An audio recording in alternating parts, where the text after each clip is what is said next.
প্রতিশোধ নয়, সুবিচারের জন্য আন্তর্জাতিক অপরাধ ট্রাইব্যুনাল আইনের সংশোধন করতে চায় অন্তর্বর্তী সরকার। আইন বিশেষজ্ঞ সহ সমাজের মানুষের মতামতকে সর্বোচ্চ গুরুত্ব দিয়ে বিচার কাজ হবে বলে জানান আইন উপদেষ্টা ডক্টর আসিফ নজরুল। বিকেলে রাজধানীর বিচার প্রশাসন প্রশিক্ষণ ইনস্টিটিউটে আন্তর্জাতিক অপরাধ ট্রাইব্যুনাল আইন 1973 সংশোধন বিষয়ে মতবিনিময় সভায় এসব কথা বলেছেন তিনি। দীপ্ত চন্দ্র পালের রিপোর্ট।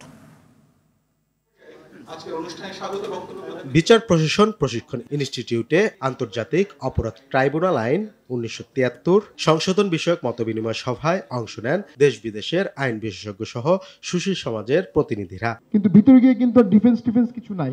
বক্তারা ট্রাইব্যুনাল আইন সংশোধনের পরামর্শ দেন। ইনভেস্টিগেশনের জন্য একটা দক্ষ টিম পায় যেটা আমাদেরকে উইটনেস প্রডিউস করতে পারে।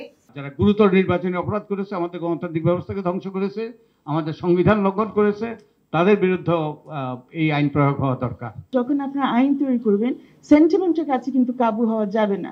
এই ক্রিটিকগুলো কিন্তু আছে ইভেন আগের আইসিটি জাজমেন্ট, জাস্টিস সিনহার একটা রায় আপনাদের সকলে মনে আছে, যেখানে উনি বলেছেন যে এই রায়টা হচ্ছে আমাদের জনগণের সেন্টিমেন্টের প্রতিফলন। You can't do that. আইনটা একটা অন্য জায়গায়, সেন্টিমেন্টের জায়গা আছে আর আইনের জায়গা, দিস ইজ সেপারেট।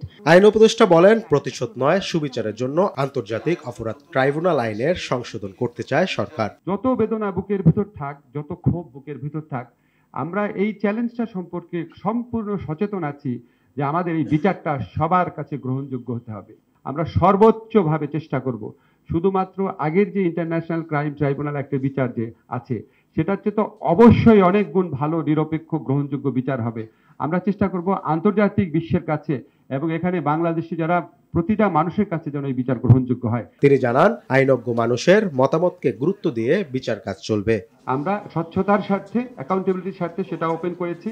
সংগঠনের ক্ষেত্রে আপনারা জানেন যে বিগত সরকারের আমলেই এই আইনের সংশোধন করে সংগঠনেরও বিচার করা যাবে বলেছিল। সংগঠনের বিচার বিগত সরকারের আমলেই করা হয়েছিল। সংগঠনের শাস্তিকে ওই ধরনের কোনো কিছু বলা হয় নাই, সেটা আমরা অ্যাড করেছি।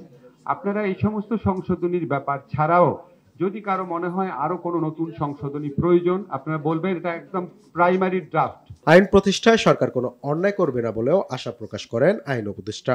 আমরা সচেতনভাবে কোনো রকম কোনো অন্যায় করব না। দীপ্ত চন্দ্র পাল, RTV, ঢাকা।